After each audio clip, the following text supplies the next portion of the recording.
Não, é tudo Sérgio Alpendre.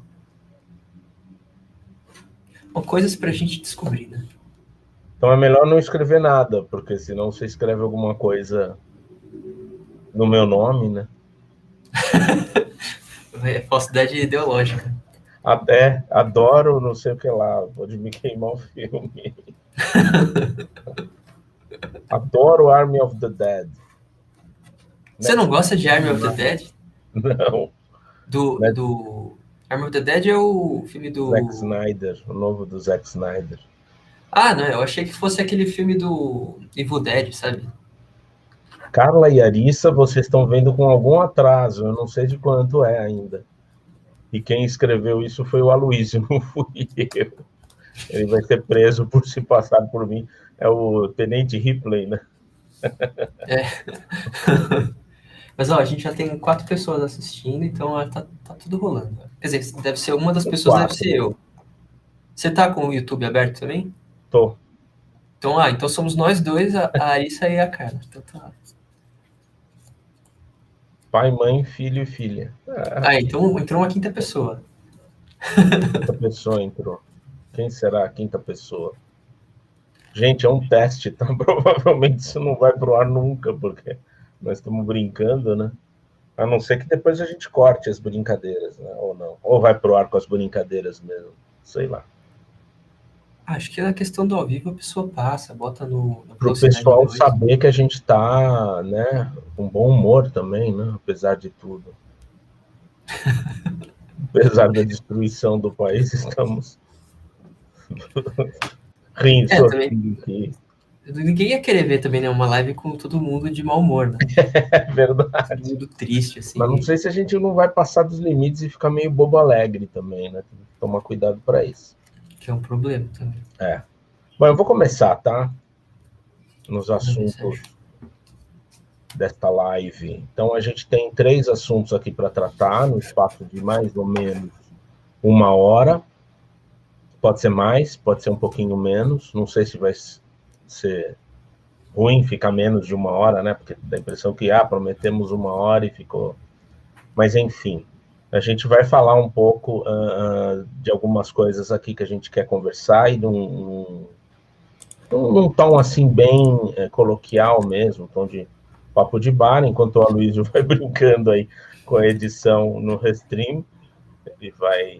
Ah, eu posso. Apareceu da Carla. Dá pra mostrar os melhores comentários, ó. Então a gente faz assim, ó. É, Legal. veja. Perfeito. Então, nessa conversa, em primeiro lugar, boa noite, né? Quem está nos vendo, por enquanto são poucos, mas são mais próximos de nós, porque é um teste, a gente não sabia como é que ia dar, se ia dar certo ou não, mas nessa live eu pretendo falar um pouco, e o Aloysio vai me cutucar, ou vai dar seus pitacos também, sobre, primeiro, a opção de fazer esse canal, de fazer esse outro canal, né, que é um outro canal que eu tenho, além daquele do encontro com o Sérgio Alpendre, que eu já tinha lançado ano passado e que esse ano deu uma parada. No segundo bloco, que vai acontecer logo em seguida, porque a gente não tem intervalos comerciais, né, Luiz? Eu vou falar um pouco das 2 estreias interessantes que tivemos na quinta passada em várias capitais brasileiras, né, nos cinemas brasileiros. E no último, a ideia de você dividir a história do cinema em 16 encontros, que não é o que a gente vai fazer aqui, mas é só conversar sobre essa possibilidade. Que é o que está rolando, na verdade, já, um curso que eu estou ministrando. E queria conversar sobre isso mais pelo teor de dificuldade que tem, né, esse resumo. Certo, Luísio? Certo. Então, Certo. começamos com o canal de vídeo. É isso? Exato. Por que este canal de vídeo? Basicamente porque eu senti, e conversando com o Aloysio, que foi quem me incentivou, cenas clássicas. Boa noite, Luizinho. É o Luizinho. O Luizinho está aqui com cenas Luizinho tá clássicas, é o canal com dele. cenas clássicas, está online conosco. Muito bom. Obrigado pela presença, Luizinho, e claro, obrigado a Carla e a Arissa, né?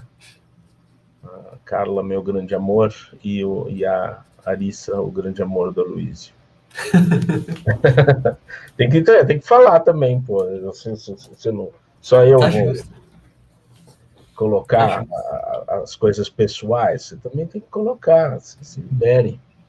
Não, tô brincando. Não, tem que pagar, assim. Para colocar coisas pessoais, tem que ter o chat secreto que libera os segredos. É Os verdade. A segredos, gente não é vai segredo revelar para nossos ninguém, né? Mas... segredos. A gente vai revelar nossos segredos no modo pago do canal, que não sei se vai ser no canal, mas vai acontecer em alguma hora.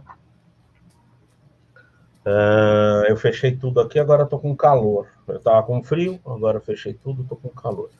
Mas basicamente a ideia desse vídeo é tentar reproduzir um tom mais coloquial mesmo, que eu acho que é o que funciona melhor em vídeos, né, em lives. É uma conversa que parte do cinema, mas não necessariamente fica só no cinema. Ela pode falar de outras coisas também, mas sempre com o cinema. É algo a partir do cinema, né? O Papo de Alpendre. O Papo de Alpendre é dois amigos que se reúnem num alpendre imaginário, né? No caso, eu aqui no meu quarto, o Luiz no quarto dele, e a gente vai falar nesse alpendre imaginário de coisas a partir do cinema, coisas que nos movem eventualmente. Claro, vai ser mais de cinema, né? Vai ser o que a gente estuda, é o que a gente pesquisa, mas não, a gente não vai se obrigar a ficar só no cinema. Eventualmente a gente vai falar de algumas outras coisas também, mas é principalmente cinema, tá? Então não quero também assustar e tudo, não é de cinema, então vou embora, não. Toda live que a gente fizer, a gente vai falar bastante de cinema e vai falar de algumas outras coisas, mas vão entrando assim, são aquelas digressões que eu costumo fazer, contar histórias de quando eu tinha loja, de quando eu comecei a cinefilia. O Aloysio pode contar as histórias dele, de set, experiência de set, que ele tem já bastante. Então, a gente, de aula também, né, Luiz, e eu também de aula, enfim, a gente vai contando aqui as nossas experiências e espero que vocês gostem, que seja um papo que seja divertido, informativo e que faça pensar também, né? Porque acho que tudo que a gente tem que fazer pode mover o pensamento e pode mover as coisas, né? Nesse sentido do pensamento. Então essa é a proposta. Com o outro canal eu fico um pouco receoso justamente por não ter essa troca. Eu não tenho a possibilidade do ao vivo, não tenho a possibilidade de vocês mandarem boa noite aqui e eu ver na hora, ou com algum delay, né? Porque a gente não sabe ainda quanto, mas imagino que seja coisa de 1 minuto, né? A gente está falando, 1 minuto depois vocês vão ver no YouTube. Sei lá, acho que é uma maneira que eles têm de censurar, se a gente começar a falar bobagem demais, ou colocar mensagens subversivas aqui, eles cortam, não sei. Vai saber também. Então, essa dinâmica me interessa mais, pelo menos. E o Aloysio estava falando também algo parecido, né? A partir de uns canais que ele me mostrou de vídeo, né, que ele acompanha e tal. Essa dinâmica parece que rende mais no vídeo do que uma dinâmica de um vídeo preparado, que seja algum pensamento já pronto sobre filme, sobre algum cineasta, e que vá interessar as pessoas, mas de um modo mais já pronto, né? Elas não vão poder interagir, não vai haver essa interação e tal. Acho que é isso para começar, né? Agora, acrescenta alguma coisa aí, Heloísio, para a gente já testar a nossa dinâmica. Porque acho que uma coisa que eu penso assim é que vídeo, quando a gente faz. No YouTube tem muito canal de vídeo informativo, né? Que a pessoa ou roteiriza ou faz uma estrutura de vídeo que seja para passar informação sobre algum cineasta e tal. E eu acho que às vezes isso. Tipo, até tem alguns canais que eu vi sobre. Que é mais assim. Estilo de vida, que tem uma coisa mais intuitiva, ou que não fique tanto nessa coisa de passar informação, né? E não que a gente não vá passar informação, mas a questão é internet tá cheia de informação para tudo quanto é canto, né? Aí o paradigma para mim é isso, o que a gente vai fazer com a informação, né? E eu acho que essa coisa do ao vivo pode ajudar a gente a tentar produzir umas ideias aqui na hora, produzir umas viagens e tal. Eu tenho que entender como que eu vou fazer para transportar as abobrinhas que eu falo pro vídeo. E eu acho que é possível, é uma coisa de se treinar e tal. Mas, por exemplo, eu e o Sérgio, eu fico lá, de vez em quando eu tô lá de madrugada, 2 horas da manhã, eu mando uma pergunta aleatória, assim, tipo, Não, outro dia o Aloysio veio com um papo, e eu vendo um filme a trabalho, né? Não sei o que eu tinha que encerrar, tinha que dar aula no dia seguinte, acho que era do De Palma. E ele veio com um papo assim que eu falei, eu não estou em condições de entrar nesse papo agora, Luiz. Aí eu meio que dei uma desculpa e falei, olha, outra hora a gente entra. Aí no dia seguinte eu fui tentar ler assim e falei, acho que eu não tenho condições de entrar agora também. Mas o Aloysio tem ideias ótimas, e às vezes ele lança algumas coisas. Não pareceu muito agora. Não, eu falei eu gosto de me depreciar, então eu acabo depreciando também como uma maneira de a gente fazer humor com as nossas, né, com as nossas bobagens. Mas o Aloysio tem coisas muito... Ele fala umas coisas que você fica, caramba, é mesmo, não tinha pensado nisso e tal. Então a gente vai tentar aproveitar um pouco isso, essa dinâmica que a gente tem, e sei lá, vamos ver se dá certo, né? Se não fica uma coisa também muito do nosso convívio, muitas piadas internas, mas acredito que não, porque das nossas conversas às vezes saem algumas coisas filosóficas até, né?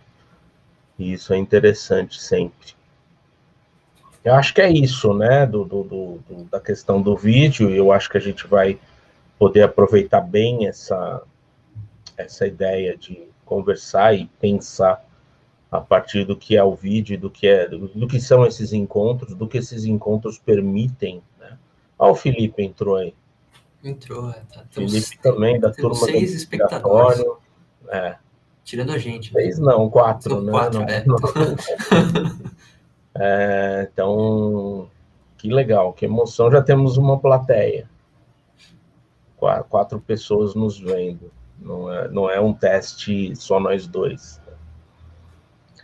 Então, eu acho que isso que é legal desses encontros, e sempre que eu fiz encontros assim, como falei sobre o Monicelli uma vez, falei sobre os indicados ao Oscar de 1932, uma outra vez falei do Bogest, a versão muda do Bogest, falei também sobre o filme Banquete Coutinho. Enfim, sempre que tem esses... sobre o mediei um debate com o Ismail e a filha do Leon Hirschman, né, sobre o cinema do Leon Hirschman, foi bem legal e tal. Eu acho que o vídeo funciona para esses encontros, de fato. E os encontros se dão em 2 dimensões, nós dois aqui e nós dois com vocês que estão nos vendo. Então, é sempre legal essa possibilidade. Eu percebi que eu falei um pouco devagar agora, e eu lembro que eu fiz um teste uma vez com o VLC, um daqueles vídeos que a gente gravou também o ano passado, e eu comecei a botar em velocidade 1,5, né? E eu falei, caramba, parece o Scorsese falando em português. Eu falei, não, é o Martin Scorsese falando em português. Eu lembrei disso agora, que eu falei, enfim, essas bobagens a gente vai falar também de vez em quando. O Scorsese, ele é meio acelerado, né? Total, né? O cinema dele é todo acelerado. É impressionante. Aliás, eu vou dar um curso sobre Scorsese em julho. Vou voltar a ele nas lives. Isso eu estou falando mais para a possibilidade de a gente colocar essa live depois para as pessoas poderem ver. Quem não está aqui, né? Poder ver depois a live gravada. Não sei se isso vai ser possível. A gente tem que ver os detalhes técnicos para isso. Mas... depois eu vou em julho eu vou dar um curso sobre Scorsese, e depois eu vou, numa das lives futuras, eu vou falar mais sobre esse curso, sobre o cinema dele e tal, como um aperitivo, né? É isso, Aloysio? É isso. Às vezes eu vou chamar o Aloysio de alô, mas vocês não reparem não, é o e-mail dele, né? É só e-mail, né? Por isso que eu comecei com alô. Não, eu acho que uma tenta, assim, alô é um apelido de família, né? Meus Ah, pais tá. chamavam de alô, e aí acho que virou, tô tentando transformar numa frase de efeito, sabe? Eu ainda não tenho coragem de abrir qualquer coisa falando alô, alô, mas no futuro eu vou ter. Mas é o que eu vi, alô, em alguma rede social você tem isso Eu uso em inscrito. todas as redes agora, é Alô, alô, alô. ah, tá, o alô, alô. Mas o e-mail é Araújo DCA, que tem Tá. que ser, que parece Araújo Doca, que, que é estranho, porque eu só treinei judô quando eu tinha 4 anos de idade, depois disso eu larguei, né? O judoca. Agora que eu Eu não sou percebi. judoca. Tá Isso certo. confundia umas pessoas, né? Teve uma época que o cara falou, você luta judô e tal, Mas tem é que ir no bom você judô. falar que é um judoca campeão e tal, porque aí os haters vão ficar mais intimidados, né? Quando eles aparecerem, quando a gente começar a fazer live aberta, sempre aparecem os haters lá, né? E Então é tal. melhor Aí eu colocar só a cabeça, né? Porque se o cara vê o corpo, ele já vai saber que eu sou um franguinho. você é magrinho. Não, mas então, mas esses magrinhos são imprevisíveis. É igual o Rock, né? Quando o Rock. Não, ele é canhoto. Canhotos são imprevisíveis. Eu acho que é um pouco isso. Ah, a Arissa tá falando, acho que rola colocar a live aqui sim. Só mudar a privacidade do vídeo depois. É, Arissa, mas a gente não sabe se o nível de bobagem vai ser grande demais. Mas acho que não, né? Você e a Carla serão as nossas árbitras para decidir se eles podem ir ou não, né? Ah, eu acho que tá de bom tamanho, porque ó, a gente está 18 minutos em live e a gente falou 5 minutos de teste de começo de live, mais uns 5 para apresentar o canal e mais uns 5 para. Bom, tem bastante digressão, mas acho que está tudo bem por enquanto. Ah, eu acho que digressão vai ser o. Se bobear, vai ser o nosso ponto forte aqui, né? Vai ser, não, para de falar de cinema, eu quero digressões. Mas, enfim, espero que não também, porque aí a gente vai entrar em crise aqui. Mas será que a gente está no caminho certo? Talvez a gente tenha que fazer stand-up comedy, né? Eu acho que eu Buscar não um. tenho esse potencial. Então, Eu quer também dizer, não, mas às vezes a gente descobre esse potencial sozinho, sei lá. tem tanta gente que não tem, faz também, então acho que tá de Pois é. boa, né? Tem um cara no Big Brother, né? Que era, Do stand-up sei lá, eu vi comedy. pelas redes sociais o pessoal reclamando dele. Eu nem vi Big Brother direito. Eu Minha assisti mãe que depois. estava vendo, mas vamos lá. O segundo assunto são as estreias da quinta passada em alguns cinemas das capitais brasileiras, não sei se em todas, não tive essa informação, mas dos últimos filmes de duas diretoras muito importantes do século XXI, a Angela Chanelec e a Kelly Reichardt, que são os últimos filmes dessas diretoras, que justamente são de 2019, né? Eles chegam com algum atraso aqui, um atraso de quase 2 anos, o First Call, da Reichardt, e o Eu Estava em Casa, mas 3 pontinhos, da Angela Chanelec. E são duas diretoras que, a meu ver, têm algo em comum. Elas têm uma carreira muito regular, no sentido de que elas não erraram, assim, não fizeram um filme que você entenda como um fracasso ou algum filme que tenha dado errado, né? Mas também não fizeram grandes filmes ainda. Elas sempre fazem filmes bons e muito semelhantes em qualidade, assim, com um projeto autoral. Os da Reichardt nem tanto. Os da Reichardt, eles diferem um pouco mais no estilo e tal. O First Call é mais rigoroso, o Joy já é uma coisa mais solta, então ela já muda um pouco mais do estilo. Mas a Angela Chanelec, Angela Chanelec, me impressiona. O cinema dela é sempre mesmo na mesma toada. Tem o meu filme preferido, que é o Marcel, mas ela tem ali, um dos que eu menos gosto talvez seja o Caminho dos Sonhos, né, que é o penúltimo, mas ela tem, assim, entre o melhor, a meu ver, e o pior, tem muito pouca diferença. Então ela tem uma unidade, uma coesão no cinema dela que impressiona. E é um estilo que tende a crescer também em revisões, né? Eu revi esse último para escrever um texto que está no meu blog lá, o sergiopende.com, E ele cresceu um pouquinho, assim, deu para sacar melhor algumas obsessões. Eu revi alguns antigos, vi alguns que eu não conhecia também dela. A maioria eu não conhecia, na verdade. Places in Cities, o próprio Marcella, que eu não conhecia, Afternoon também, no Passing Summer.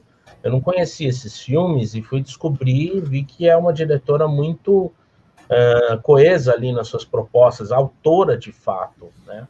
Não que a Kelly Reichardt não seja também uma autora, mas dá a impressão que ela varia mais nessa autoria. Ela, até por estar dentro de um cinema meio independente americano, né? Ela acaba testando outras, que é frequente, né, no cinema americano, diretores e diretoras tentarem outros caminhos, adaptarem seus estilos eventualmente às narrativas que elas têm e tal.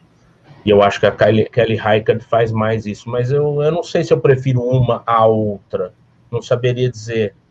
Eu sei dizer que as duas me interessam bastante, os filmes das duas me interessam sempre, e apesar delas não terem feito ainda, nenhuma das duas terem feito o grande filme delas e tal, como é, por exemplo, o filme da Céline Sciamma, né, que foi num crescendo, Garotas já era ótimo, e aí ela faz o retrato de uma jovem chamas, que é melhor ainda, ela vai no... Essas diretoras estão ali no seu estilo, na sua poética muito delas, né, muito bem definida, mas ainda não fizeram um grande filme. Eu não sei, Aloysio, você viu algum desses filmes? Não, ainda não. Eu baixei só para assistir. Acho que Não na pode semana falar que que. baixou. Opa, é verdade. Eu fui no cinema, eu comprei um ingresso, mas ainda não fui no cinema. Cara, como é que eu posso comprar um ingresso e não ir, né? Bom, eu comprei um ingresso para essa semana. Pronto, aí. Comprei o ingresso para essa semana. Eu e a Arissa a gente vai ver no cinema aí. Não vou falar qual que é para não revelar minha localização. Eu não tenho Mas coragem de ir ao cinema, eu não vi no cinema também. não também. Eu ainda não tenho coragem de ir ao cinema, eu vou só depois da segunda dose, talvez. Mas por enquanto não dá, eu sei lá, não dá para Não, confiar com ele. o cinema já é assim, dependendo do cinema que você vai, ele já é insalubre assim, sem Covid, né? Ele Pois é, já, já é super sujo, né? Aí você vai pois é. agora com Covid, sem ventilação nenhuma, é complicado.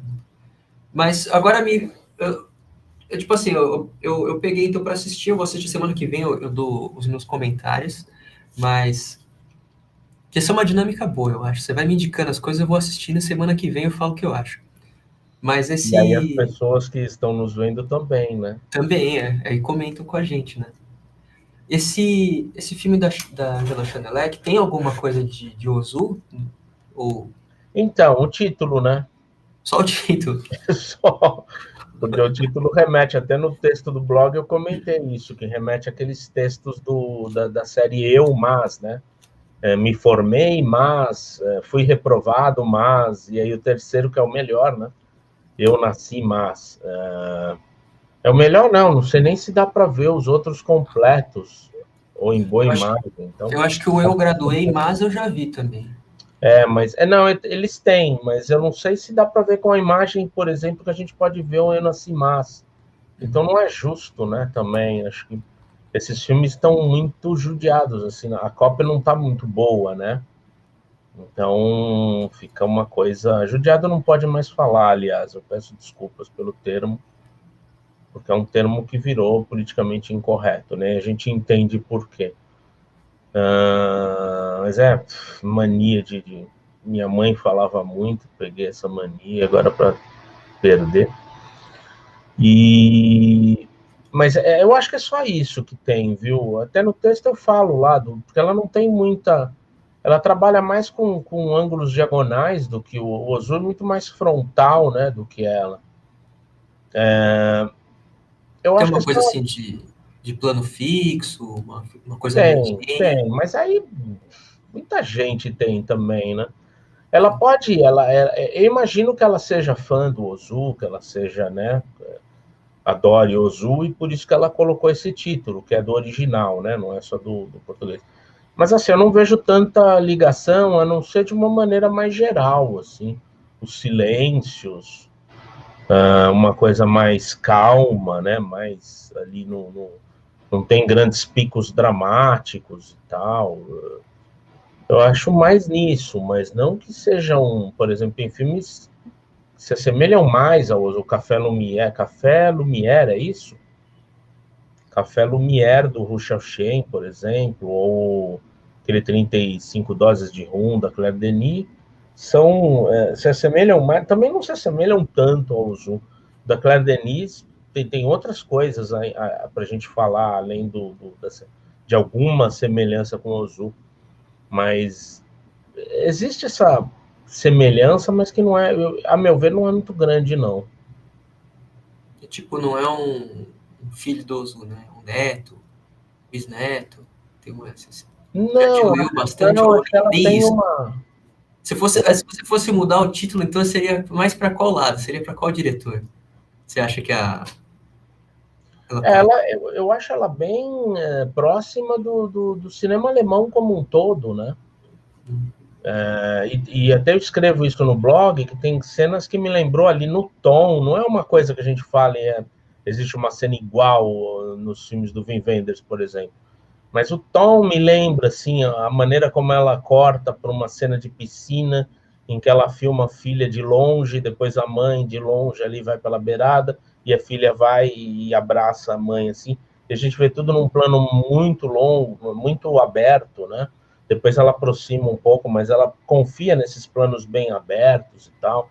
Ou a maneira, por exemplo, como entram cenas de dança no meio, né? E essas cenas de dança possuem algo de alívio, né? Na tensão dramática, que lembra algumas cenas do Wim Wenders, mas me lembram também Hal Hartley. Eu até escrevi isso, porque lembra aquelas coisas do Simples Desejo ou do Confiança, né? Os filmes mais antigos do Hal Hartley ali, que imagino que sejam filmes que ela via bastante na formação, que ela tenha visto, mas pode ser que, enfim, numa entrevista que eu não vi, ela fala, nem gosto do Hal Hartley, assim. Mas essas conexões a gente faz, independente, né, de se a diretora... as conexões acabam vindo do filme, do próprio filme, independente de ser intenção ou não da diretora. O que importa é que o filme é bom, e ela tem uma assinatura muito própria, né? Eu acho que as comparações que a gente faz são porque é um pouco do cinema, né? A partir do pós-guerra, o cinema vai voltar muito a si mesmo, então vai ser sempre meio referencial de alguma coisa. É difícil você não partir de nada. Então vai ter sempre alguma referência para a gente buscar e encontrar por acidente. Vai ter sempre alguma conexão possível de ser feita. Mas ela tem uma assinatura bem própria, um estilo bem próprio, que eu acho até mais forte que o do Petzold. O Petzold recorre, que é o Christian Petzold, é o nome mais famoso, né, da chamada Escola de Berlim. Eu acho que ele recolhe alguns atalhos dramáticos mais fáceis do que ela. Ela busca uma rigidez, uma coisa mais distanciada que eu acho mais interessante e mais difícil até. Mas, ó, pelo que você fala, claro, tem que assistir o filme agora para descobrir o que eu tô pensando aqui. Mas a minha teoria aqui, pelo que você falou, é que se você fala de plano distanciado, essa coisa da mãe e tal, me vem uma espécie de talvez uma ternura. Então, tipo, sei lá, o Ozu, ele tem planos médios e tal, mas ele também trabalha nessa distância, né? Então, sei lá, é uma coisa assim de... Tava pensando aqui, seria uma espécie de referência que não é uma referência. Tipo assim, você não é uma coisa que você vai ver e você vai enxergar. Você vai... Vai exemplificar facilmente, né? É tipo... Não sei, você pega e vai... Digamos que tem um pintor, ele vai pintar um quadro e ele fala assim, eu me inspirei sei lá, no cinema do Brakhage. E aí, de repente, é uma figura de uma pessoa. Não tem nada a ver. Mas às vezes a pessoa, dentro do processo interno dela, tem alguma coisa que se conecta com, né, coisas. Enfim, fico É pensando possível, mas a gente, enquanto está vendo, a gente não tem como pensar no... E aí remete àquele outro texto que eu fiz, né, sobre o processo, para falar de Walsh. A gente não tem muito como adivinhar o processo, e eu acho que isso pode ser uma fria também. Porque se a gente for atrás do processo que levou a todos os filmes... Agora, quando você falou do distanciamento do Ozu, eu não lembro de um plano tão aberto assim no Ozu, a não ser aqueles pillow shots, né, que ele fazia. Mas ele não coloca um humano ali. Ou pelo menos se tem um humano, é um humano estranho à trama, né? Os pillow shots servem como descanso também, mas é um descanso que é um vazio ali, é uma fábrica, uma fachada, uma rua, e as pessoas que passam não têm necessariamente a ver com a trama. E na Chanelec, não. Mas, olha, eu digo que no Pai e Filha, por exemplo, eu lembrei de 2 planos. Ó. Tem o plano do Jardim Zen, que é bem aberto, bem que eles estão em primeiro plano. E tem um outro plano que eles estão caminhando no jardim, que ele encontra a moça. Plano? Não, mas tem aquela cena da mulher, da tia, que encontra uma carteira. E aí tem um plano bem aberto que mostra as pessoas, aí mostra ela indo lá de longe, buscando a carteira, depois ela foge, aí aparece o policial. Tem algum distanciamento. Verdade. Eu diria que é mais raro, pelo menos não é... Essa não é a marca que me chama atenção no Ozu, mas pode ser, é verdade. O Bom Dia também, estou lembrando dos meninos ali no alto do barranco. Faz algum sentido, sim. É que eu acho que esses planos no Ozu são diferentes, né? Eles funcionam com de um outro modo, eles estão ali para chacoalhar, mas, enfim, é questão de rever também os Ozus, né? Para ver se eu... É minha impressão, falo de lembrança também. Mas agora que você falou, é verdade, tem esses planos bem abertos e tal. Eu tenho a impressão que é diferente, mas pode não ser tão diferente assim. É diferente, mas... Eu percebi os planos, mas... pode usar isso como atalho. E Nossa, tem uma pergunta aqui do Cenas Clássicas, ó. Não, uma pergunta? Cadê aqui? Vou mandar aqui. Tem um filme do Abbas Kiarostami sobre a homenagem do Ozu. Que filme... O filme tem essa homenagem? Eu esqueci o nome do filme. Você lembra desse filme? Nome de homenagem ao Ozu no... Abbas Kiarostami. Acho que foi o Close-Up. Ou pode ser através das Oliveiras, né? De repente. Não, é o... Five Dedicated to Ozu, né? Esse de 2003? Aquele que ele fez no Japão, o Kiarostami. 5 filmes dedicados ao Ozu. Pelo menos aqui tá apontando no IMDb. De 2003. Não, acho que não é esse não. Tem o 24 frames. É o Five. Five dedicado ao Ozu, né? Tô lembrando aqui. Mas não tem nada a ver, acho, com o Ozu. A não ser a ideia de fazer de um filme só com pillow shots. Né? Aí pode ser. Eu acho que é 5, 3 pontinhos, dedicated to Ozu. Não é isso? 5 dedicated to Ozu, exatamente.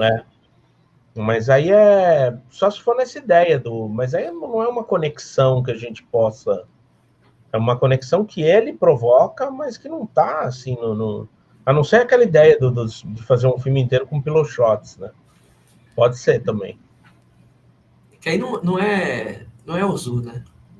É só o outro. Porque os pillow shots têm uma função específica ali. O Kiarostami, ele vai para vanguarda, né? Esse filme é de vanguarda. Aliás, eu adoro quando aparecem os patos, assim. Tá ali parado, e de repente começa e os patos atravessarem. Eu lembro que eu vi no Cine Sesc, eu vi. E, nossa, todo mundo ria muito, assim, com aqueles patinhos atravessando. Aí, quando fica um tempo, assim, mostrando o mar, de repente eles voltam, e começam a atravessar para o outro lado. Lembra aquela cena do sacrifício, né? Que as ovelhas passam para um lado, o Erland Josephson vai lá na casa daquela que dizem que tem o poder, pode evitar o fim do mundo, e quando ele está esperando ela, passam umas ovelhas para um lado, depois elas passam do outro. E o Tarkovsky faz isso de um modo bem humorado, assim. Não sei. A gente falou muito da Chanelec e pouco da Rijkaard, né? Mas agora vamos pro First Call, então. O First Call é bem interessante. Eu não lembro tão bem dele, porque eu vi há mais tempo. Eu vi no ano passado e tal. Mas eu lembro que ele é... Eu, na época, julguei como um filme mais rigoroso, mais, assim, esteta dela, né? Com um rigor maior, um rigor formal maior e tal. E eu achei que ela fez bem, e casa com a ambientação, né? Aquela ideia do cozinheiro que encontra o chinês. Aliás, alguma coisa nesse encontro me remeteu ao Dersu Uzala, do Kurosawa. Mas eu não sei se isso é uma coisa, uma conexão que eu fiz, que só eu poderia fazer, ou se é algo que está no filme. Porque às vezes a gente faz essas conexões por causa de alguma coisa que nos chamou a atenção num filme e nos chamou também no outro. E mesmo que a gente explore essas conexões num texto, não necessariamente elas estão e são perceptíveis para todos os espectadores, né? Isso às vezes acontece. Às vezes você está assistindo um filme e você está prestando. De repente você esqueceu da narrativa, é quando você vê que você está prestando atenção em algum detalhe muito específico da imagem, e aí na hora você vai Acontece. querer, né, ficar chapando naquele detalhe. É, Ó, vendo aqui acontece. pelos frames aqui do Google, né, que eu não vi o filme ainda, tem esse verde só. E tem bastante verde, mas tem uma coisa assim de linhas muito horizontais, né, que é uma coisa que eu não lembro de ter no Dersu, né? Agora, esse filme, ele tá mais assim... eu fiquei pensando, será que ele não tem uma vibe meio James Gray, alguma coisa assim? Talvez, não sei. Não sei não, Aloysio. Eu acho que é um filme bem diferente de tudo, assim. A minha lembrança do Dersu Uzala é muito frágil mesmo, não é uma lembrança assim que, olha, isso é citar, não dá nem para falar que é citação. Me lembrou, só me remeteu e tal. Mas eu não diria que ele tem alguma similaridade muito forte com nenhum outro filme. Apesar disso que eu falei, de tudo ser referencial, né? Mas eu acho que ele é bem estranhinho, assim, o filme nesse sentido. Assim, bem pessoal e bem estranho também na construção toda, né? Eu acho que isso é um diferencial legal do filme que ele tem. O que você acha que tem de estranho nesse filme, assim, em especial? Puta, ambientação, também falo de memória, né? Mas a maneira como a trama se desenvolve, né? Eu acho que não dá para falar muito sem... As pessoas ainda vão ver, mas a maneira como os encontros se dão, como as expectativas também da gente enquanto vê o filme, e isso positivamente, né? O filme vai nos levando para lados que a gente não imagina, assim. Eu não saberia dizer exatamente no que, porque eu vi tem já alguns meses, e mais do que isso, quantos filmes que eu já vi no meio e posso estar confundindo até, mas eu lembro que a minha impressão do filme foi essa. Até fui resgatar o que eu escrevi na época, mas foi muito pouco, foram 3 linhas, então não dá para clarear muito. 3 linhas lá no meu blog, dos melhores de 2020 e na sessão final, né, dos filmes que não tiveram estreia ou exibição pública no Brasil. Mas eu lembro disso, de uma coisa mais livre mesmo, no sentido de causa e consequência, sabe? Não é nada muito esperado as coisas que acontecem. Ao mesmo tempo, o filme também não é não é um David Lynch, assim, não é uma coisa que vai mudando de forma destrambelhada. Ele tem uma lógica muito rigorosa ali. Sim. E dentro dessa lógica, ela vai trabalhando com um desenvolvimento da trama que sempre nos surpreende ao mesmo tempo. Sem grandes arroubos surreais ou coisa assim, mas nos surpreende porque a gente espera, quando a gente espera densidade dramática, ela não vem, ou quando a gente espera algum conflito, ele não vem, ou vem de uma maneira diferente, tem uma resolução diferente, é mais nesse sentido. Entendi. Não, é porque eu fiquei pensando, assim, eu olhei esse cartaz, assim, vertical, aí tem aqueles letterings amarelos, grandes, aí eu falei assim, nossa, parece título de filme dos Irmãos Coen, ou coisa do Não. Eu acho que Netflix. a Raikkonen eu acho melhor que os irmãos Coen. Os Irmãos Mas Coen, eu acho que você curte, né? Não, assim, eu precisava rever, né? Faz muito tempo que eu não vejo filme dos Coen, mas eu gostava na época. Eu gostava muito daquele. Não, do cara que. Fargo, Não, Barton não. Fink. É um que o pessoal não gosta tanto, eu acho. Que é um que o protagonista é um cara judeu, e aí ele tá com Ah, algum o problema Homem que Não sério. Estava Lá? Não, não é esse. Acho que eu sei qual é. Putz, esse filme é muito ruim. É Eu ruim, acho ruim. já faz uns 10 anos que eu não vejo. Um simples alguma coisa, né? Uma simples forma, sei lá. Não, não é esse. Não?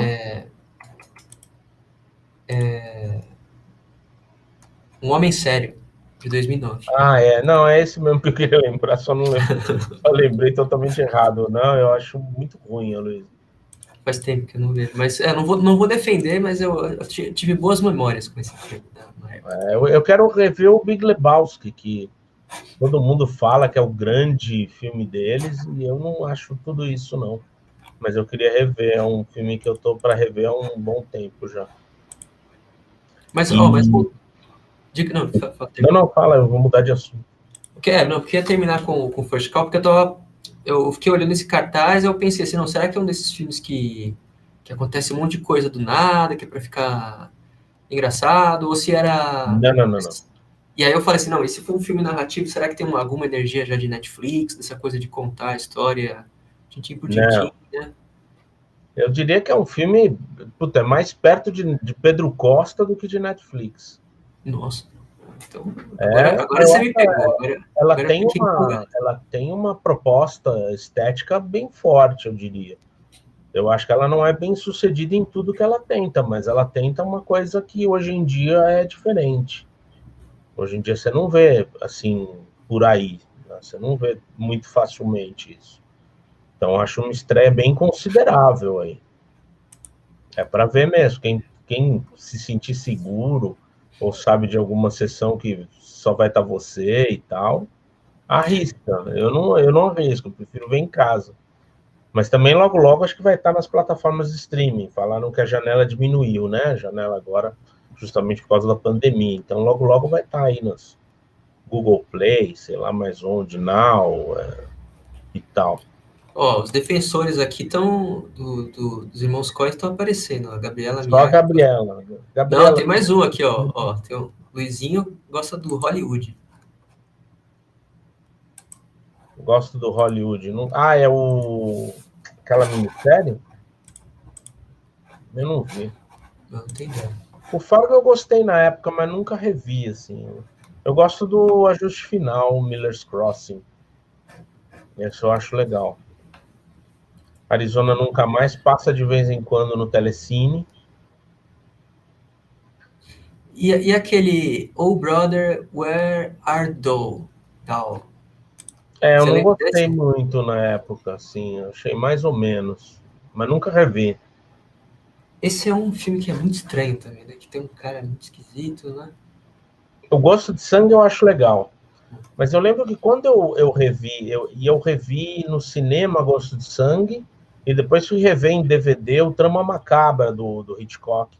Aí eu fiquei, pô, mas o Trama Macabra é tudo que os irmãos Coen queriam fazer no Gosto de Sangue. É um dos melhores filmes deles.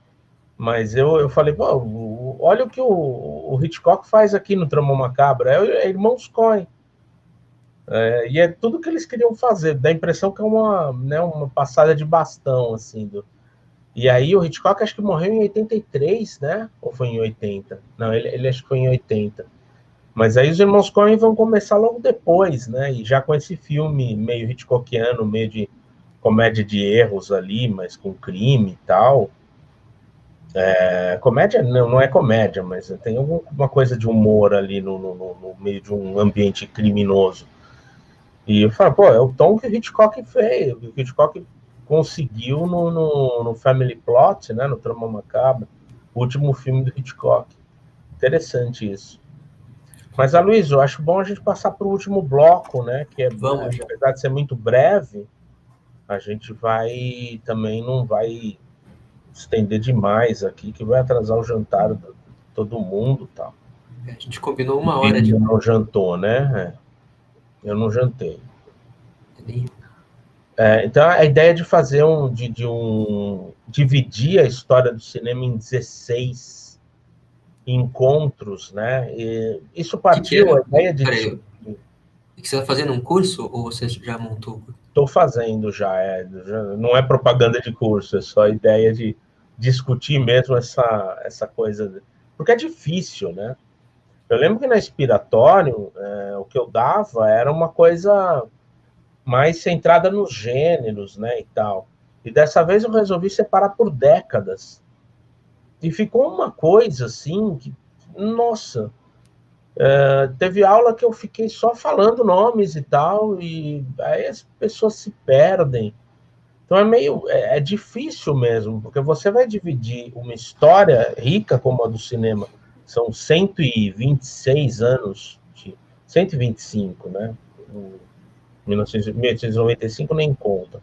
125 anos de uma história muito rica, em que muitas coisas se dão, às vezes, ao mesmo tempo e tal, moderno, clássico, barroco, maneirismo, romantismo, realismo, naturalismo, tudo ali acontecendo junto, por vezes no mesmo filme, e você vai dar conta disso de maneira cronológica.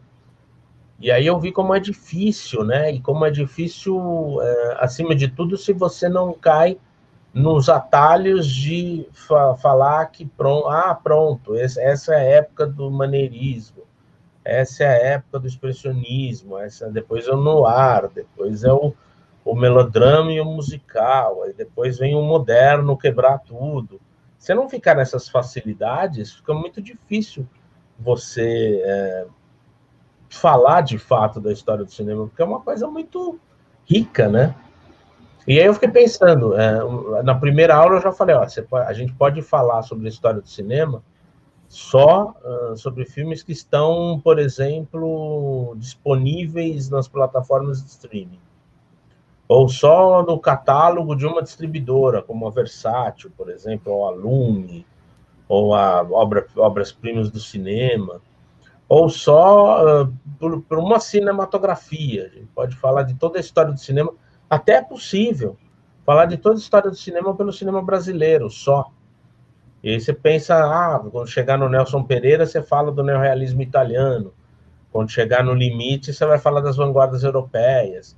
Quando chega sei lá, pensando assim, né, em São Bernardo, você vai falar ali de uma escola do rigor, que parte do Murnau, passa por Mizoguchi, Antonioni, e vai, por aí vai. Então eu estava pensando nisso, nessa loucura que é as possibilidades de dividir a história do cinema. É uma viagem, tá, Luiz? Uma viagem bem para a gente fazer de teste aqui. Não sei se isso numa live mais séria, mas isso é... Séria acho que nunca vai ser por um lado, e ao mesmo tempo vai ser a partir da próxima, né? Que já não é mais teste. Mas eu acho que a gente está jogando sério. A gente está... É um amistoso muito sério. Porque, assim, essa coisa da história do cinema realmente é complicado. Quando eu estava na graduação, por exemplo, né? E aí tinha aula de expressionismo. Aí passavam vários filmes de expressionismo, e aí você entendia, não, isso é o expressionismo no cinema.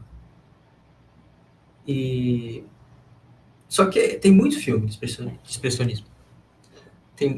Depois você vai para o cinema clássico, Hollywood, aí já lascou tudo, porque a quantidade de cinema que tem, de décadas, né, de mudanças.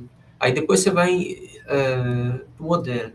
Aí depois você vai começando a entender as nuances, né, o barroco e o clássico, o moderno, né, o naturalismo. E aí dá um nó, cara. Agora tá no mestrado, eu tava tentando entender isso agora. A gente tava debatendo no WhatsApp e eu agora entendi, caraca, nossa, um filme pode ser barroco e maneirista ao mesmo tempo, né?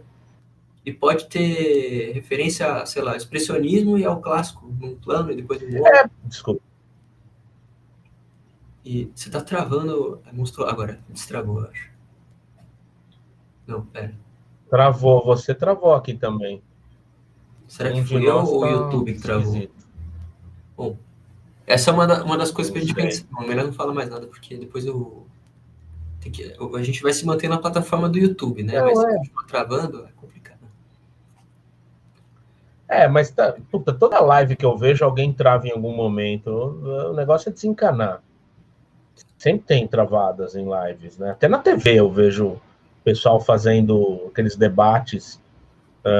Até na Globo News tem travadas, assim, mas na ESPN é direto, os debates que eu vejo de esporte, direto, trava, alguém cai, aí, vamos esperar ele voltar. Não estou ouvindo o áudio, é direto. Então a gente não pode também encanar muito com isso, né? Que acho que todo mundo meio acostumado com a deficiência da internet. Mas eu acho que isso acontece, Aloysio, porque o cinema vem depois de tudo, né? Ele é a arte moderna por excelência, então ele vem depois que um monte de correntes artísticas foram, né, tirando as do século XX, que vão acontecer em paralelo ao cinema, mas o cinema já vai incorporar, como é o expressionismo, por exemplo, ou até o cubismo, né? O Truffaut, ele incorpora o cubismo ali no Julie Jean, na apresentação da personagem da Jeanne Moreau, é cubista aquela apresentação. E tem outras coisas mais, a Nouvelle Vague vai incorporar esses movimentos. E aí você vai jogar com o cinema no século XX com todos os movimentos artísticos que vieram antes. Então, às vezes, uma trama pode ser romântica, mas ela tem uma composição de imagem expressionista e diálogos naturalistas. É uma maluquice, uma coisa meio doida, assim. Eu tendo a achar que os diretores têm um controle bom sobre isso e acabam levando para um lado ou para o outro. Mas eventualmente não, eventualmente alguns brincam com isso mesmo, né? O John Ford, eventualmente, ele faz filmes mais realistas. Em outros, ele vai mais para o expressionismo.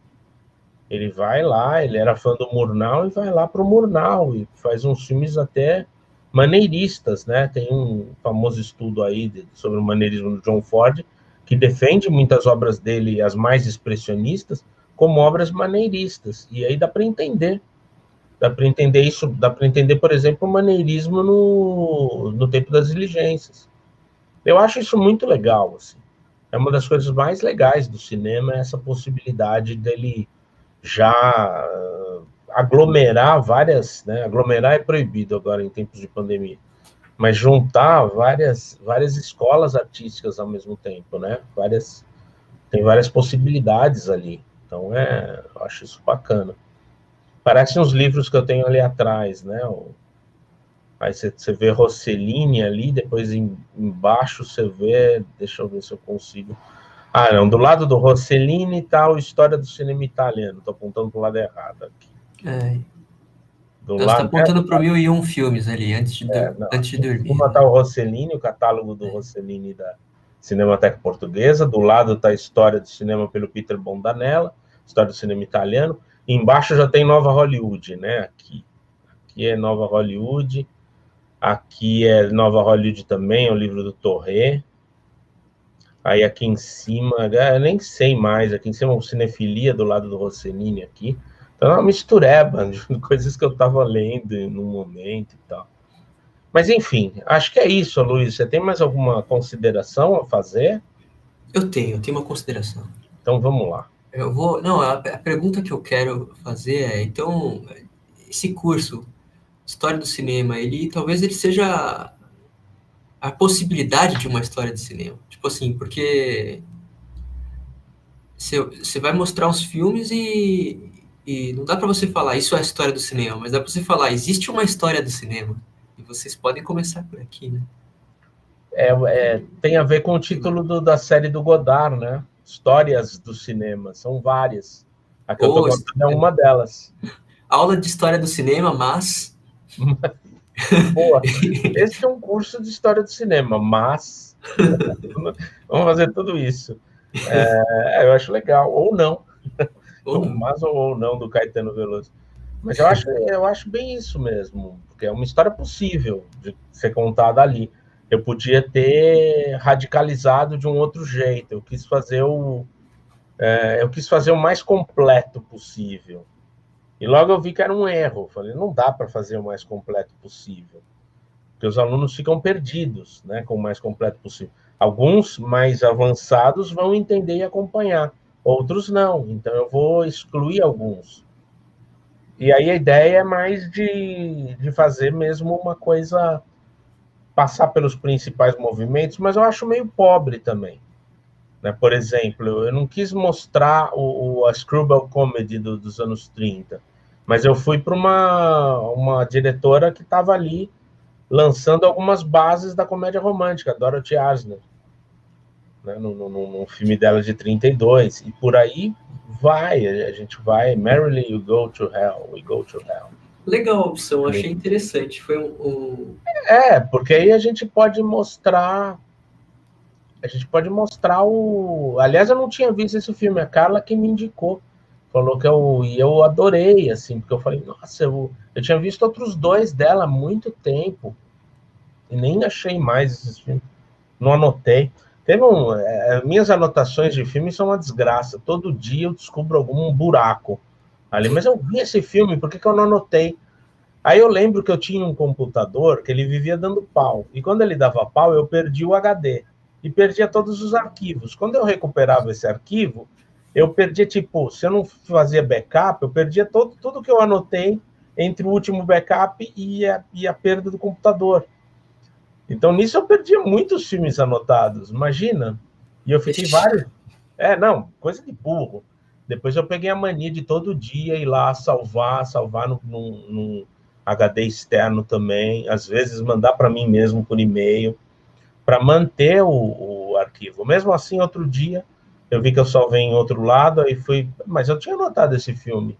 E não estava. Porque eu salvei numa nuvem, essas maluquices que acontecem. E aí o outro eu salvei, e aí ficou dois arquivos funcionando ao mesmo tempo, com os dois com falhas. Aí, puta que pariu. Aí, sabe, tem que dar um jeito de... Mas é complicado, né? E olha a digressão, a gente foi da história do cinema em 16 encontros. Eu não falei nada dessa vez, foi você que pensou assim. Não, mas eu faço direto, minha aula eu vou pro... Nossa, depois eu...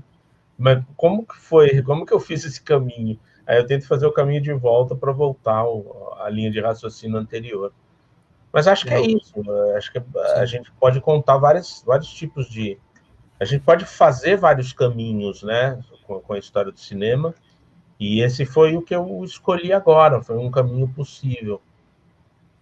Ó, o Luizinho aqui também pode ter subgêneros para a história do cinema, como o giallo, por exemplo. Posso partir de falar dos subgêneros. O noir, aliás, é um subgênero, né, mas é um subgênero mais... Subgênero policial, né, talvez. Mas é um subgênero mais famoso, mais... O giallo também, um tipo bem localizado ali na Itália dos anos 60, 70 e 80 e tal. Bom, por outro lado, né, se pensar na disciplina de história, né, também, você não tem como pegar e falar essa é a história da humanidade. Não tem isso, tem várias histórias, né, tem vários cantos, vários acontecimentos na história que não... história do cinema é um negócio infinito, eu acho, para gente estudar. E aí a minha dúvida era essa, porque o aluno vai pesquisar na Wikipedia, ou em alguma página, acha a história do cinema, e vai estar lá os principais acontecimentos, e não vai ter, às vezes, alguma coisa que é genial e tal. E aí é legal chamar a atenção para essa, tipo a Dorothy Asner, por exemplo. Ou mostrar Teve um que eu mostrei a Germaine Dulac, mas Germaine Dulac já é mais mostrada. Meu. Ela tá pop agora. Agora sim, mas tipo mostrar, sei lá, Frank Borsig, por exemplo. Ninguém vai falar do Frank Borsig. Aliás, eu falar Borsage, eu ficava pensando, será que é Borsage? Aí eu vi o Scorsese falando Frank Borsig, né? Frank eu Borsig. Quase não percebi, eu achei que era outro cara aí. Não, mas ele é genial e ninguém mais fala dele. Aliás, nunca se falou muito do Borsig. Ele nunca foi um diretor muito falado, assim, mas é genial, é um cara muito bom, com umas ideias né? O Felipe tá fazendo um elogio pra gente. Muito obrigado, Felipe. Depois a gente paga aquela cerveja que a gente prometeu, tô brincando. Não tem nada de cerveja na pandemia, não. Mas é bom saber. Só quando a gente tiver com 0 mortes no país. Espero que não demore muito, né? Daqui uns... vamos ver. Até o fim Mas, deu 1 hora de live, Sérgio. Eu acho que deu certo. Eu acho que, de repente, a gente pode até, na semana que vem, continuar nesse esquema. Eu vou estudando para adicionar novas habilidades aqui para a gente, do Switcher, né? E eu acho que dá jogo. E acho que semana que vem a gente... Inverter nossos lados, senão vamos falar que eu sou de direita, inverte, Não, isso eu faço confunde as agora. pessoas. Ó, Não, tô pronto, brincando. resolveu já. Tá tudo certo. Não sei nem se não vai confundir, né? Bom, então vamos encerrar, né? Eu queria agradecer a todos que estão aqui. Um beijo especial para Carlinha, meu amor. Um Arisa beijo pra também, Arissa. minha filhinha, nossa filhinha, né? Não, não é minha filha, não. Oi? Não é minha filha, não. Não, minha com a Carla. Nossa, Ah, tá. você também é nosso filho. É o papai Sérgio e mamãe Carla. Papai Sérgio e mamãe Carla. Ah, obrigado, Carla. Obrigado. E ao Luizinho, ao Felipe, a Gabi, que entrou no final. Ó, Sérgio, anota isso aqui, ó. Tempo O Luizinho, ó, Histórias de Digressões do Cinema. É isso que é o curso, Sérgio. Pode ser interessante a ideia. Mas legal. Depois a gente faz o teste aberto aí. Vocês que são nossos mais próximos aí, tem que nos defender dos haters, tá? A gente monta um exército contra os haters, vocês... Cala a boca, seu idiota. Tô brincando. Espero não termos haters, né, Luiz? A gente não vai... Mas, enfim. Então, muito obrigado. Oi? Não, eu falo pensando aqui que se vier, a gente dá um jeito. A gente conversa com ele, etc. O pessoal gosta de perder tempo, né, com coisa que não gosta. Isso. Mas dá para bloquear também, dá para fazer várias coisas aqui. Fica... Aí é com você. Eu mal sei como é que eu estou aqui e como é que as pessoas estão nos vendo. Se vem um hater, você pode clicar aqui e silenciar ou bloquear, não tem problema. Então bom. É bem bom de moderar aqui. Então, muito bom. Não vai ser problemático. Então tá, muito obrigado pela presença de vocês. Muito especial isso, e a gente vai continuar, se tudo der certo, todas as segundas, né, Luiz? Nesse mesmo horário, às 8 horas. E vamos até umas 9 e pouquinho. Então, até mais. Obrigado a todos. Tchau, gente. Ah, não, é só isso. Tchau, tchau.